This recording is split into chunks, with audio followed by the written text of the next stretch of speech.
محترم ناظرین، السلام علیکم ورحمۃ اللہ وبرکاتہ۔ چوڑی بیچنے والی عورت جیسے ہی ہماری گلی میں پہنچی، میری اور میرے دوستوں کی نیت خراب ہو گئی تھی۔ گرمی کی وجہ سے وہ عورت شدید پریشان تھی۔ میرے ایک دوست نے اس کو آواز دے کر ٹھنڈا پانی پلا دیا اور کہا کہ اس کی امی چوڑیاں لینے کے لیے بلا رہی ہے۔ جیسے ہی وہ عورت مکان کے اندر داخل ہوئی، ہم سب کو دیکھ کر اس کی چوڑیاں گر گئیں اور وہ واپسی کے لیے جیسے ہی باہر کو بھاگی تھی۔ موبائل فون پر ایک دوسرے کو ٹک ٹاکروں کی ویڈیوز بھیجتے ہوئے میں اور میرے دوست ایک دوسرے سے ہر طرح کا مذاق کر لیتے تھے۔ یہ نہیں تھا کہ ہمارے گھروں میں ماں بہن نہیں تھی، لیکن بس ٹک ٹاک کے جنون میں ہمارے سوچنے اور سمجھنے کی صلاحیت کو ختم کر کے رکھا ہوا تھا۔ میرے دوست دن بھر ادھر ادھر بیٹھ کر اپنا ٹائم گزار لیتے تھے، جبکہ مجھ پر ابا جان کی سختی تھی اور وہ پابندی سے دکان پر جانے کا کہتے تھے، اور مجبوراً میں بھی چلا ہی جاتا تھا۔ رات سے میرے کچھ سر میں درد تھا اور میں نے ابا جان سے صبح صاف کہہ دیا تھا کہ ابا جان، میں کام پر نہیں جاؤں گا، چھٹی کروں گا۔ ابا جان نے مجھے گھور کر دیکھا اور کہا کہ جب رات بھر بیٹھ کر فون چلاؤ گے تو سر میں درد تو ہوگا، طبیعت تو خراب ہوگی، کل کو بھی بیوی بچوں کو کیا کما کر کھلاؤ گے؟ لوگ کہتے ہیں شادی کر دو، جوان ہو گیا ہے۔ جب جوان آدمی اپنی ذمہ داری اٹھانے پر تیار ہی نہیں ہے تو میں کسی کی بیٹی کو گھر میں لا کر اس نکمے کے حوالے کر کے اس کی زندگی کو تباہ و برباد کیسے کروں؟ ابا جان مجھ سے بات کرتے کرتے اچھا خاصا تپ چکے تھے۔ اسی وقت امی جان کی مداخلت نے انہیں خاموش کر دیا۔ صدیقی صاحب، حد کرتے ہیں، کیوں صبح ہی صبح گھر میں کلیش کر رہے ہیں؟ آپ کا بی پی ہائی ہو جائے گا، بیٹے کے سر میں پہلے ہی درد ہے۔ ایسا کریں، آپ دونوں گھر پر بیٹھیں، دکان پر میں خود چلی جاتی ہوں۔ بیٹے کی شادی سر پر ہے، ہزار خرچے ہیں، کمیٹی والی باجیاں جواب نہیں دے رہی ہیں، اور ان باپ بیٹے کو اپنی لڑائی جھگڑے سے ہی فرصت نہیں ملتی۔ میں اچھا بھلا کہہ رہی تھی کہ دسمبر تک شادی کو ملتوی کر دیں، لیکن نہیں، یہ تو بڑے بھائی صاحب کے سامنے سانس بھی نہیں لے سکتے، ورنہ بھلا کیا کریں گے؟ امی جان جو کچن میں کام کاج کر کے پہلے ہی بیزار ہو رہی تھی، انہوں نے ہم دونوں کو ہی اچھا خاصا جھاڑ کر رکھ دیا تھا۔ ابا جان نے گہری سانس بھر کر میری طرف گھور کر دیکھا اور امی جان کی لائی ہوئی تیز گرم چائے پی کر اپنا جھولا اٹھا کر باہر کی طرف نکل گئے تھے۔ اسی وقت کچن سے نزہت بھاگ کر گیٹ تک جا پہنچی تھی اور اپنے ہاتھ میں پکڑا ہوا ٹفن ابا جان کے ہاتھ سے زور زبردستی ان کا جھولا لے کر اس میں رکھ دیا تھا۔ ابا جان نے رک کر اپنی بیٹی کے سر پر ہاتھ رکھ کر دعا دے ڈالی تھی اور پھر دکھی نظروں سے میری طرف دیکھ کر گیٹ پار کر گئے تھے۔ مجھے اب بیٹھے بیٹھے شرمندگی نے گھیر لیا تھا۔ واقعی امی اور ابا جان کتنے پریشان تھے نزہت کی شادی کو لے کر، اور میں بلا وجہ کی کام چوری کر رہا تھا۔ اب اگر میں صحن میں بیٹھا رہتا تو امی کی اور بھی باتیں سننی پڑ سکتی تھیں، اس لیے چپکے سے اٹھ کر اپنے کمرے میں چلا گیا تھا۔ بستر پر لیٹتے ہی مجھے نیند نے گھیر لیا اور میں سو گیا تھا۔ دن میں 12 بجے میری فون کی مسلسل وائبریشن نے مجھے اٹھنے پر مجبور کر دیا۔ دیکھا تو سلیم کال کر رہا تھا۔ میں نے بے دلی سے فون کو کان پر رکھا۔ ارے شہباز انکل کو دکان پر اکیلا دیکھ کر میں نے سمجھ لیا تھا کہ تو گھر پر ہوگا۔ یار چل کہیں پر گھومتے ہیں، بریانی کھاتے ہیں، زبیر اور رمیز بھی میرے ساتھ ہے۔ سلیم کے ساتھ گھومنے کا تو میرا کوئی بھی ارادہ نہیں تھا، لیکن رمیز اور زبیر میرے جگری دوست تھے۔ ان کا نام سن کر میری سستی بھاگ گئی اور میں نے سلیم کی کال بند کر کے سیدھا الماری سے اپنے استری والے کپڑے نکالے اور باتھ روم میں نہانے کے لیے گھس گیا تھا۔ باہر نکلا تو نزہت نے مجھ سے کھانے کا پوچھا۔ وہ عبایا پہن کر کھڑی ہوئی تھی۔ میں نے کھانے سے منع کر کے اس سے پوچھا، آپی کہاں جانے کی تیاری ہے؟ تو اس نے کہا، بھائی جان کچھ کپڑوں کی لیس رہ گئی تھی، درزی کے پاس بھی چکر لگانا ہے، اور پھر کپڑوں کی میچنگ والی چوڑیاں بھی بنوا کر لانی ہیں۔ تم اٹھ گئے ہو تو مجھے اور امی جان کو ذرا مارکیٹ تک تو چھوڑ دو، رکشے کے انتظار میں خواہ ٹائم ضائع ہی ہوگا، سڑک پر گرمی بہت زیادہ ہو رہی ہے۔ میں نے پیار سے اپنی بہن کی طرف دیکھا تھا، جو ہمارے گھر میں کچھ ہی دنوں کی مہمان تھی، اور پھر انہیں چھوڑنے کے لیے میں تیار ہو گیا تھا، ورنہ میں کاٹن کے سفید کپڑے پہن کر کبھی بھی کسی کو اپنے ساتھ بائک پر لے جانے کے لیے تیار نہیں ہوتا تھا۔ امی جان اور بہن کو قریبی مارکیٹ چھوڑ کر میں سیدھا سلیم کی بتائی ہوئی جگہ پر پہنچ گیا تھا۔ میرے گھر کے کمرے میں اے سی لگا ہوا تھا۔ یہ نائی کی چھوٹی سی دکان تھی جہاں پر سلیم اکثر بیٹھا رہتا تھا۔ یہاں پہنچتے ہی مجھے سخت گرمی لگنے لگ گئی تھی۔ زبیر اور رمیز بھی تنگ ہوئے بیٹھے تھے، میرا انتظار کر رہے تھے۔ میں نے ان سب کو کہا، چلو پہلے کھانا کھاتے ہیں، پھر ہمارے گھر چل کر بیٹھتے ہیں، باہر تو بہت زیادہ گرمی ہے۔ وہ لوگ خوشی خوشی تیار ہو گئے تھے۔ سب لوگ اپنی اپنی گاڑیوں پر ریسٹورنٹ پہنچے تھے۔ میرے پاس اچھے خاصے پیسے ہوتے تھے۔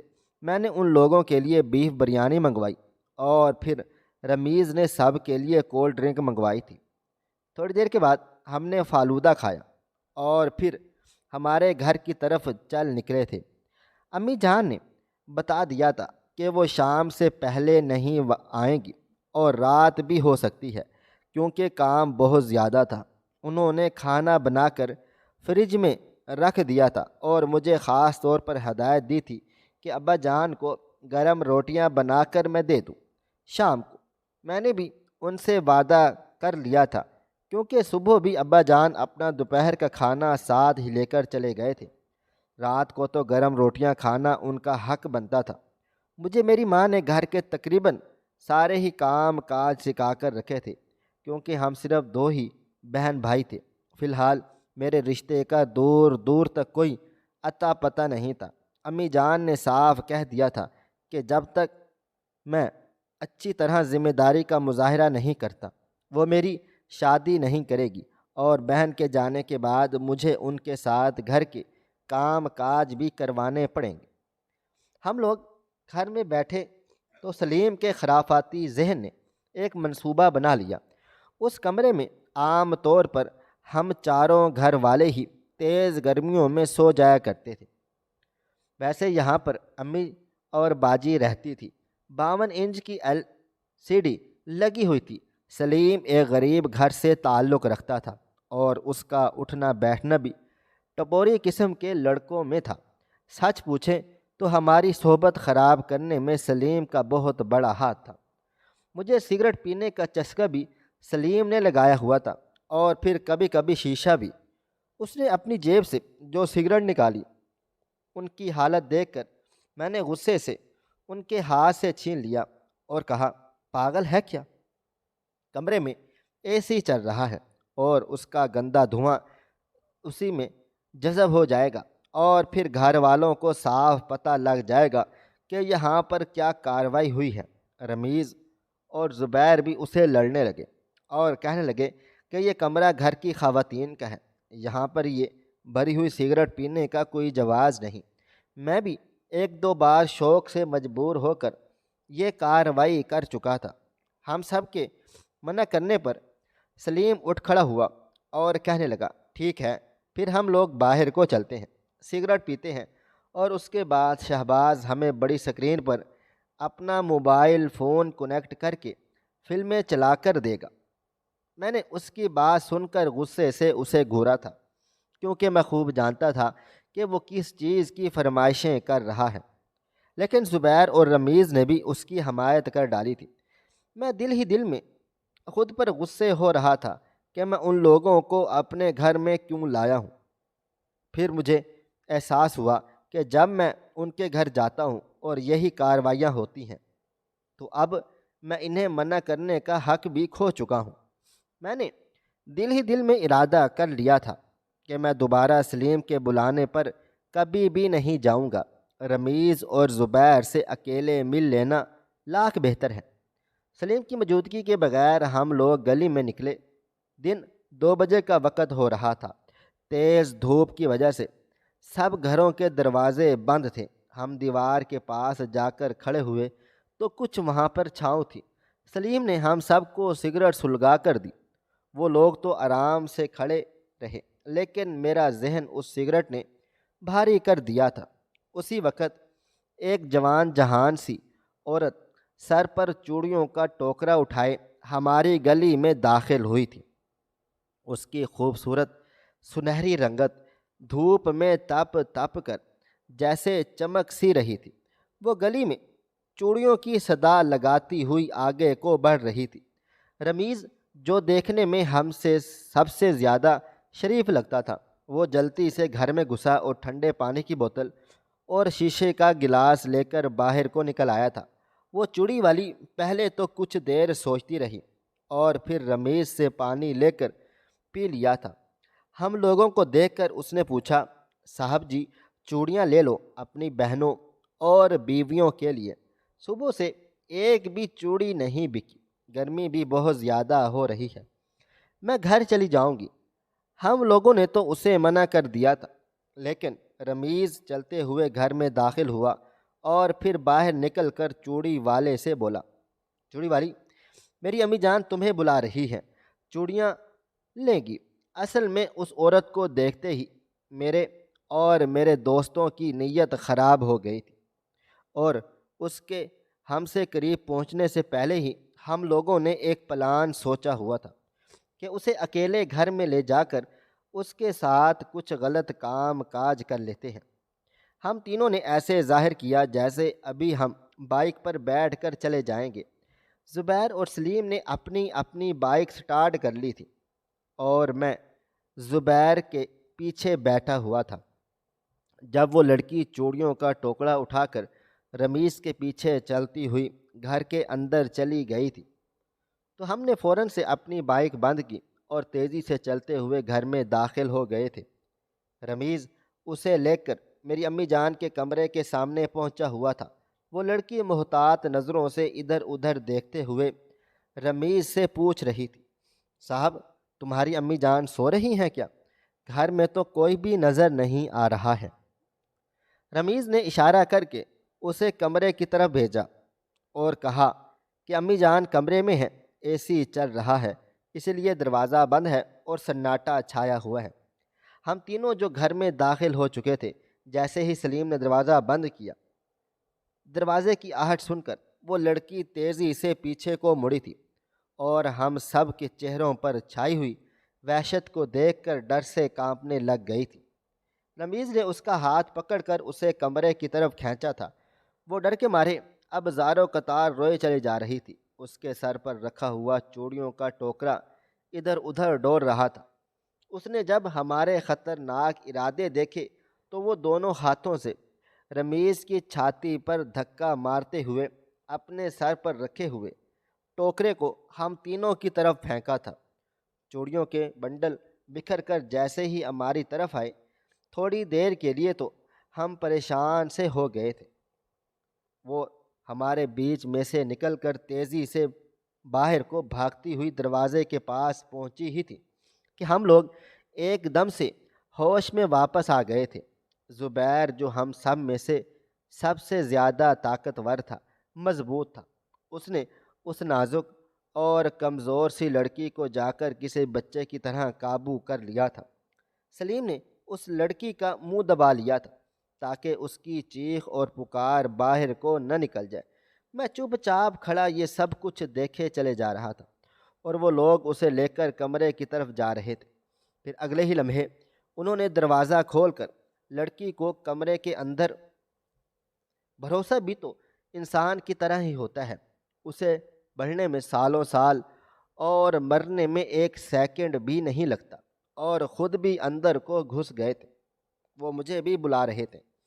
وہ لڑکی اچانک پڑنے والی اس ابتداد پر بہت بری طرح سے گھبرا گئی تھی، پریشان ہو گئی اور رو رو کر ہمارے سامنے ہاتھ جوڑ رہی تھی۔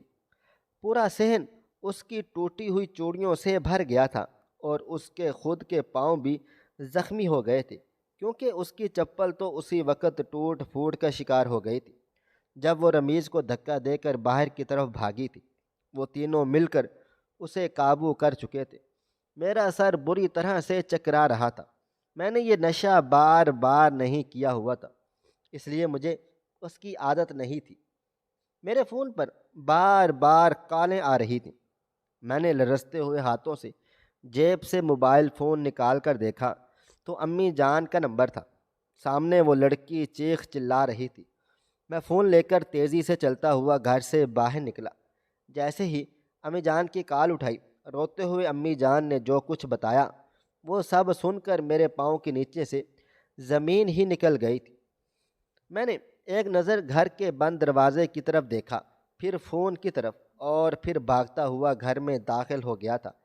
میں نے چیخ چیخ کر اپنے کمرے کا دروازہ ہی توڑ ڈالا تھا، کیونکہ ان لوگوں نے دروازہ اندر سے بند کر لیا تھا۔ لڑکی کے کپڑے جگہ جگہ سے پھٹ چکے تھے۔ میں نے ان تینوں کو بری طرح سے مارتے ہوئے اس لڑکی سے دور کر دیا تو وہ لوگ مل کر مجھ پر ٹوٹے۔ نشے کی وجہ سے سب ہی کے دماغ خراب ہو چکے تھے۔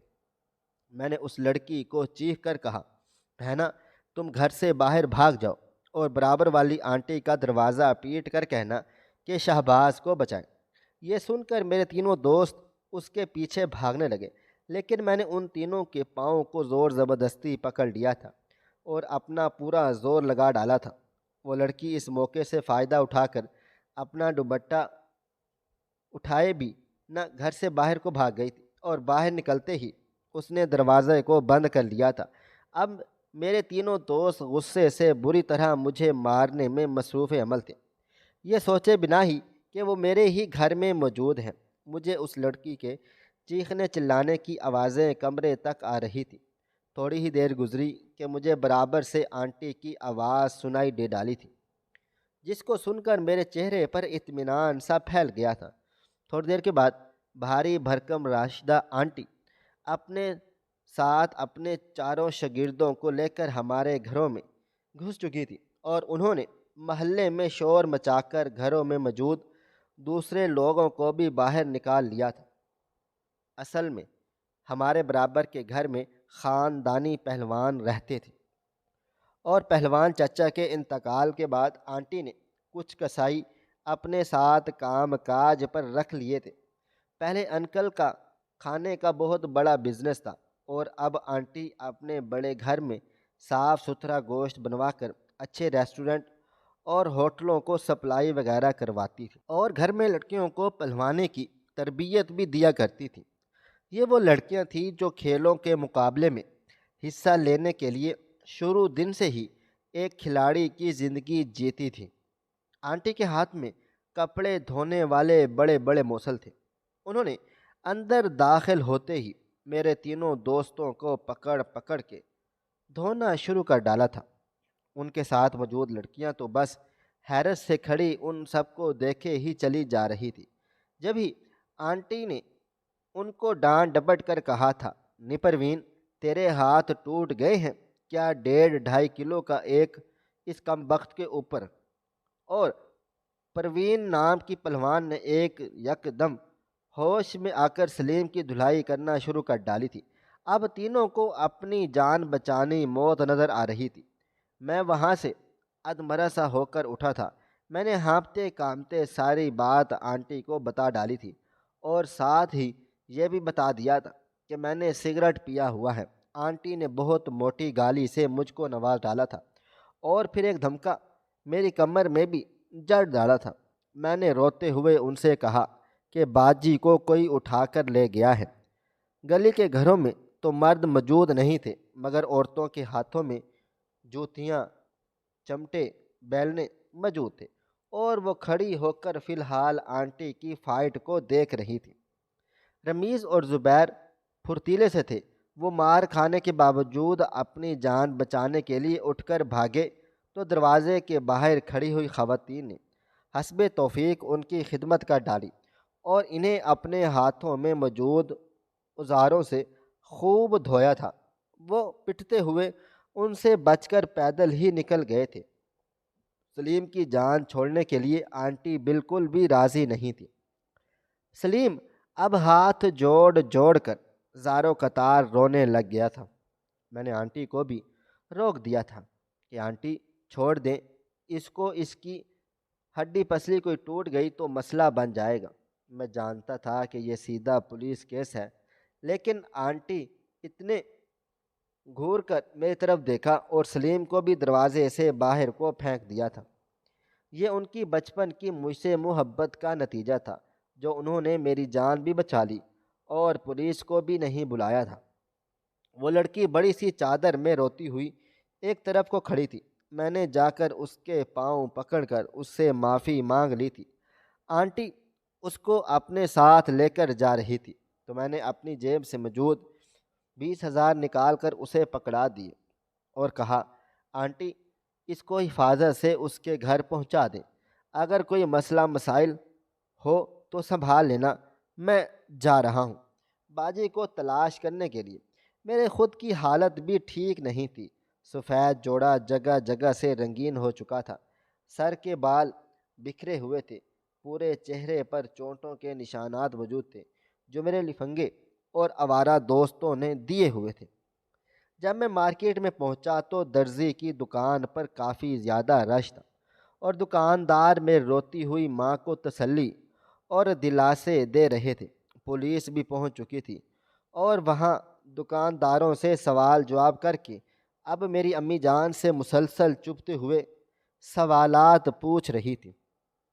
ان کی تشویش کا سارا دار و مدار اس بات پر تھا کہ لڑکی اپنی شادی سے خوش تھی یا نہیں، کہیں وہ جان بوجھ کر اپنے کسی پریمی کے ساتھ فرار تو نہیں ہو گئی۔ میں دور سے ایسے سوالات سنتا ہوا جب امی جان کے نزدیک پہنچا تو امی ایک دم اٹھ کر مجھ سے لپٹ گئی تھی اور وہ رو رو کر مجھے بتائے چلے جا رہی تھی کہ کیسے درزی کی دکان کے اندر گھس کر وہ لوگ جن کے ہاتھوں میں ہتھیار تھے باجی کو زور زبردستی اپنے ساتھ گھسیٹ کر لے گئے تھے، اور ان کے ہاتھوں میں ہتھیار دیکھ کر کسی نے بھی بیچ میں پڑنے یا مداخلت کرنے کی کوشش نہیں کی تھی۔ امی جان نے جب میری خراب حالت دیکھی تو مجھ سے پوچھنے لگ گئی تھی کہ کیا ہوا۔ میں نے انہیں ٹال دیا تھا کہ میرا جھگڑا ہو گیا تھا۔ میں نے پولیس والوں کو سختی سے کہا کہ ایسی کوئی بات نہیں ہے، ہمارے کسی سے کوئی بھی دشمنی نہیں اور شادی ان کی رضامندی سے ہی ہو رہی تھی۔ تو وہ لوگ زور سے ہنستے ہوئے ایک دوسرے کی طرف دیکھ کر عجیب و غریب سے اشارے کرنے لگ گئے تھے اور پھر مجھے اور میری ماں سے کہا کہ ہم ان کے ساتھ تھانے کو چل دیں۔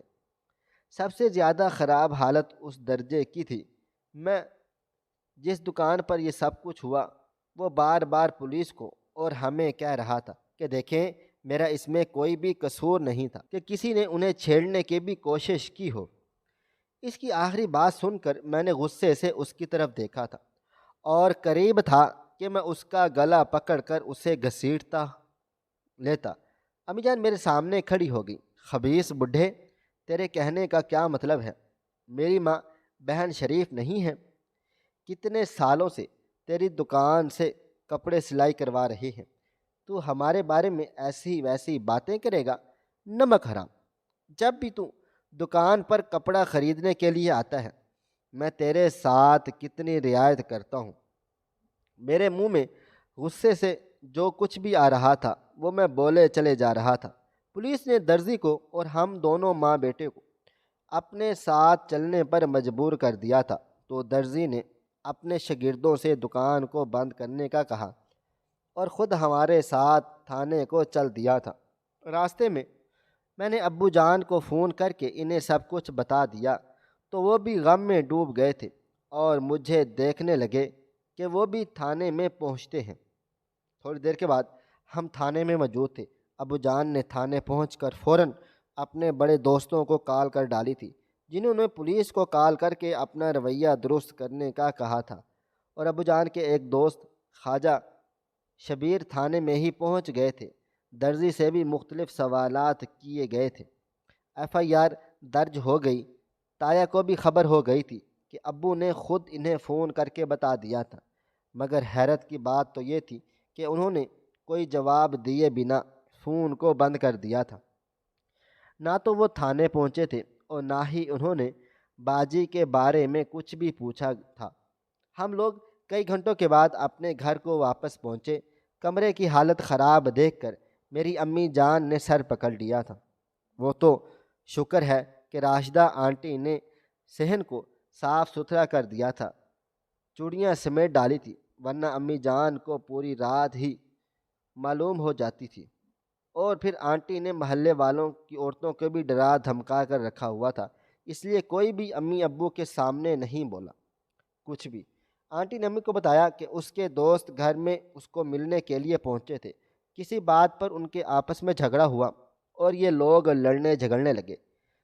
مجھے جب شہباز نے آواز دی تو میں اپنے بندوں کے ساتھ پہنچ گئی۔ میں نے ان لوگوں کو مارا پیٹا۔ ان کی بھائی کے ساتھ باہر کھڑی رہی۔ ابو جان نے یہ بات سن کر غصے سے میری طرف دیکھا اور کہا، دیکھ لیا لفنگے دوستوں سے دوستی کا نتیجہ، وہ خود بھی ڈوبتے ہیں اور تمہیں بھی لے کر ڈوبتے ہیں، لیکن میرے تو کسی بات کی کبھی قدر ہی نہیں ہوتی۔ اس گھر میں نے کتنا منع کیا تھا کہ جوان بچی کو بازار مت لے جاؤ، خود چلی جایا کرو اس نکمے کے ساتھ، لیکن ماں بیٹی نے میری ایک نہیں سنی۔ اب بتاؤ میں اسے بھلا کہاں ڈھونڈوں؟ ابو چہرے پر ہاتھ رکھ کر رونے لگ گئے تھے۔ میرا خود بھی دل بہت بھاری ہو رہا تھا۔ نزہت میری اکلوتی بہن تھی۔ میرا دل بار بار ہو رہا تھا کہ کہیں میری بہن کے ساتھ بھی تو وہی سب کچھ نہ ہو جائے جو ہم اس لڑکی کے ساتھ کرنے کو چلے تھے۔ یہ سوچ کر میرا دل جیسے بیٹھ سا گیا تھا۔ تایا نے پیغام بھجوا دیا تھا پھپھو کے ہاتھ کے، ان کا ہمارے ساتھ کوئی بھی رشتہ نہیں ہے۔ ان کی نظر میں باجی خود اپنی مرضی سے کسی کے ساتھ گئی ہوئی ہے۔ یہ سارا ٹوپی ڈرامہ کر کے پھپھو بظاہر تو ہمارے غم میں شریک تھی، لیکن ان کی زہریلی زبان سے جو باتیں نکل رہی تھیں اسے سن سن کر میرا دل چاہ رہا تھا کہ میں پھپھو جان کو کھری کھری سنا ڈالوں، اور انہیں اپنی بیٹی نائمہ کے کرتوت تو نظر ہی نہیں آتے جو ایک ہی وقت میں مجھ سے اور میرے کزن سے چکر چلانے کی ناکام کوششیں کر رہی ہے، اور میری معصوم سی بہن پر وہ اتنے گھٹیا الزامات لگا رہی ہے اور نام تایا اور تائی کا لگا رہی ہے۔ ابو جان نے پہلے تو تایا کو فون کیا اور پھر مجھے کہا کہ شہباز بیٹا مجھے بھی لے کر چلو بھائی کی جان کی طرف، میں نے ان سے بات کرتا ہوں۔ لیکن امی جان نے سن کر ابو کو اپنی قسم دے کر روک دیا اور کہنے لگیں، صدیقی صاحب آپ بڑے بھیا کے گھر ہرگز بھی نہیں جائیں گے۔ ان کی باتیں جب ہمیں یہاں بیٹھ کر اتنا دکھ درد دے رہی ہیں تو منہ پر وہ ہمارا کیا حشر کریں گے؟ اور وہ صفدر جو کہتا تھا میں نزہت کے بغیر سانس بھی نہیں لے سکتا، وہ کہاں ہے؟ وہ اپنے ظالم باپ کو کیوں نہیں سمجھاتا؟ میری امی جان زاروں قطار رونے لگ گئی تھی اور پھپھو جان کے چہرے پر عجیب سے تاثرات پھیلے ہوئے تھے۔ 2 رات اور 2 دن جیسے قیامت کے گزر گئے ہوں۔ میرے ابو جان ہر 4-5 گھنٹے کے بعد تھانے فون کر کے ان سے پوچھتے تھے کہ کہیں باجی کے بارے میں کوئی اطلاع وغیرہ تو نہیں ملی۔ گھر کے PTCL کے نمبر پر بھی آبزرویشن لگ چکی تھی، مگر ابھی تک اغوا کاروں نے کوئی رابطہ بھی نہیں کیا تھا۔ یہ 2 دن اس طرح سے گزرے جیسے کہ قیامت گزرتی ہے۔ تیسرے روز رات کے وقت دروازے پر زوردار دستک ہوئی تھی۔ میں نے بھاگ کر دروازہ کھولا تو میری بہن سیاہ رنگ کی چادر میں لپٹی ہوئی کھڑی تھی اور اس کے ساتھ ایک بہت ہی باروب سا انسان بھی کھڑا ہوا تھا۔ اس نے میری بہن سے پوچھا تھا، کیا یہی گھر ہے نا آپ کا؟ باجی نے جلتی سے اسبات میں سر کو ہلا ڈالا تھا۔ وہ شخص باجی کو چھوڑ کر واپس چلا جا رہا تھا، لیکن باجی نے اسے پکار کر روک لیا۔ باجی نے جس طرح سے اس کا نام پکارا تھا میں ایک دم سے کچھ پریشان سا ہو گیا تھا۔ محلے کے تمام لوگ باہر نکل کر کھڑے ہو گئے تھے۔ بلیک کلر کی لینڈ کروزر کو عجیب و غریب نظروں سے دیکھے چلے جا رہے تھے، کیونکہ اس میں پچھلی طرف 2 گن مین بیٹھے ہوئے تھے۔ وہ شخص باجی کے ساتھ اندر داخل ہو گیا۔ باجی کہیں سے بھی کوئی پریشان نہیں لگ رہی تھی۔ اور نہ ہی چہرے پر کسی قسم کا کوئی پریشانی کا تاثر نظر آ رہا تھا۔ امی جان بھاگ کر باجی سے لپٹ گئیں اور باجی بھی ان سے مل کر زاروں قطار رونے لگ گئی تھی۔ ابو جان اس شخص کو دیکھ کر سوالیہ نظروں سے باجی کی طرف دیکھے چلے جا رہے تھے کہ وہ انہیں کچھ بتائیں۔ تب بھی اس شخص نے بولنا شروع کر دیا، صدیقی صاحب، میرا نام بازل شاہ ہے۔ یہ جو کچھ بھی ہوا وہ ایک غلط فہمی کے نتیجے میں ہوا تھا۔ ہماری حویلی سے کچھ عرصہ پہلے میرے خاندان کی ایک لڑکی اپنی شادی سے کچھ دن پہلے بھاگ کر نکلی تھی۔ اس دن سے ہمارے حویلی کے جاسوس اس لڑکی کی تلاش میں لگے ہوئے تھے۔ آپ کی بیٹی کی شکل میری اس کزن سے بہت زیادہ ملتی جلتی ہے، اسی لیے کہ میرے بندوں کو شک ہو گیا کہ وہ آپ کی بیوی اور بیٹی کا پیچھا کرتے ہوئے اس مارکیٹ تک جا پہنچے تھے، اور پھر یہ دیکھ کر کہ وہ یہ شادی کی شاپنگ کر رہی ہے، ان لوگوں نے مجھے اطلاع دیے بنا ہی انہیں وہاں سے اغوا کر لیا گیا۔ میں گھر پر موجود نہیں تھا، کسی ضروری کام کاج کے سلسلے میں لاہور گیا ہوا تھا اور ان کو میرے شہر والے فلیٹ پر رکھا گیا تھا۔ میں جیسے ہی اپنے کام کاج سے واپس لوٹا، آپ کی بیٹی سے مل کر میں بہت زیادہ حیران و پریشان رہ گیا تھا۔ میں نے اپنے آدمیوں کو خوب برا بھلا کہا تھا، لیکن اب بھلا کیا ہو سکتا تھا، اس لیے 2 دن لگ گئے تھے کہ میں شہر میں موجود ہی نہیں تھا۔ میں ان کو اکیلے بھیجنا چاہتا تھا، لیکن یہ رونے لگ گئیں اور کہنے لگیں کہ کوئی بھی ان کی بات کا یقین نہیں کرے گا۔ آپ میری بات کا اعتبار کریں، آپ کی بیٹی بے گناہ اور معصوم ہے، کسی نے اس کو ہاتھ تک بھی نہیں لگایا۔ ابو جان یہ باتیں سن کر بہت زیادہ دکھی ہو چکے تھے اور زاروں قطار روئے چلے جا رہے تھے۔ امی جان نے اپنے دونوں ہاتھ جوڑ کر بازل شاہ کا شکریہ ادا کر دیا تھا تو وہ ایک دم سے اچھل کر کھڑا ہو گیا اور کہنے لگا، ارے نہیں نہیں اماں جان، یہ آپ کیا کر رہی ہیں؟ غلطی میرے آدمیوں نے کی ہے، ان کی وجہ سے آپ لوگوں کو تکلیف اٹھانی پڑ گئی ہے۔ امی جان اب اس کے سر پر ہاتھ رکھ کر اسے بے تحاشا دعائیں دے رہی تھی۔ میں خاموشی سے چپ چاپ کھڑا ہوا تھا اور دل ہی دل میں سوچ رہا تھا کہ اس کو کہتے ہیں مکافات عمل کا نتیجہ۔ اگر اس دنیا میں میں نے اور میرے دوستوں نے اس لڑکی کی زندگی کو تباہ و برباد کر دیا ہوتا تو آج میری بہن بھی صحیح سلامت گھر نہیں پہنچ پاتی۔ میرا دل خدا کے خوف سے لرز رہا تھا۔ وہ شخص جاتے ہوئے ابو کو اپنا نمبر دے کر کہہ گیا تھا کہ اگر انہیں کبھی بھی کوئی بھی مدد کی ضرورت پڑے تو اسے ضرور یاد کریں۔ یہ خبر دیکھتے ہی دیکھتے ہر طرف پھیل گئی تھی کہ صدیقی صاحب کی اغوا بیٹی ہونے والی صحیح سلامت گھر کو پہنچ گئی ہے اور اسے گھر چھوڑنے کے لیے ایک بہت بڑا ذمہ دار خود گھر آیا ہوا تھا۔ جتنے منہ اتنی ہی باتیں پھیل رہی تھی۔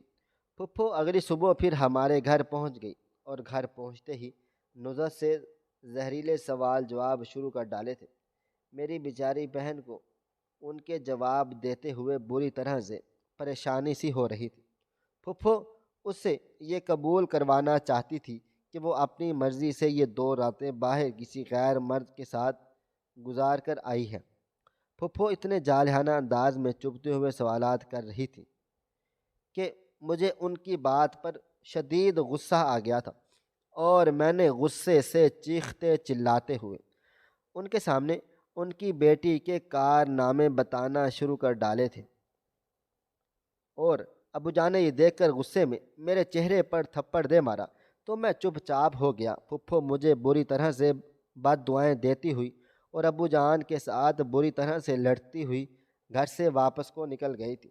ابا جان اب کھڑے ہو کر مجھے گالیاں دے رہے تھے کیونکہ ان کے کانوں میں محلے داروں کی طرف سے پوری باتیں پہنچ گئی تھیں۔ شام کو تایا اپنے دوسرے رشتہ داروں کو لے کر گھر پہنچے اور نام نہاد پنچایت سجائی گئی تھی، جس میں میری بہن سے مختلف سوالات کر کے یہ گلوانے کی کوشش کی گئی کہ وہ اپنی مرضی سے اگر چلی گئی تھی تو دوبارہ واپس کیوں آئی ہے۔ باجی یہ سب کچھ دیکھ کر زاروں قطار رونے لگ گئی تھی۔